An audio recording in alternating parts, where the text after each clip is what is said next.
Tension വേണ്ട. ഷോപ്പിന്റെ പുറത്ത് കുറെ സമയം രണ്ട് ചെറിയ പെണ്ണുള്ള വന്ന് കാക്കുന്നത്. അപ്പൊ നമുക്ക് ഓരോട് തന്നെ ചോദിച്ചു നോക്കാം. ഫോളോ ആക്കിയെന്ന് തോന്നുന്നു. വാ എടുത്തു എടുത്തു എവിടാ ഫോളോ ആക്കിനെ വാ. ഫോളോ ആക്കിന്ന് പറഞ്ഞല്ലേ നമ്മ പിന്നെ വന്നിനെ. ഫോളോ ആക്കിനെങ്കിൽ എത്ര പൈസ കാണിക്കാം. കാണിക്ക് Shaz Malik mister Salman.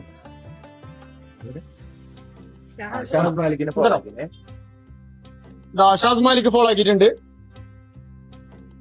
Mister Salman follow ആക്കിയിട്ടുണ്ട്. അമരീഷ് പർത്താൻ ഫോളോ ആക്കിയിട്ടുണ്ട്. ഓക്കെ. 10 സെക്കൻഡിൽ എത്ര സ്റ്റാർട്ട് എന്ന് പറയുമ്പോൾ കാണിക്കോ. പക്ഷെ ഓരോന്നായിട്ട് എടുക്കാൻ കഴിയും. ഒന്ന് എടുത്തിട്ട് മറ്റേ കയ്യിൽ കുറിച്ചിട്ട് അടുത്തത് എടുക്കാൻ കഴിയും. ഓക്കെ. രണ്ടെടുത്തെങ്കിലും ഒന്ന് വയലോട്ട് ഇടണോ. അപ്പൊ റെഡി സ്റ്റാർട്ട്. എല്ലാം എടുത്തോ. സമാധാനത്തിലെടുത്തോ. ടെൻഷൻ വേണ്ട. സ്റ്റോപ്പ്.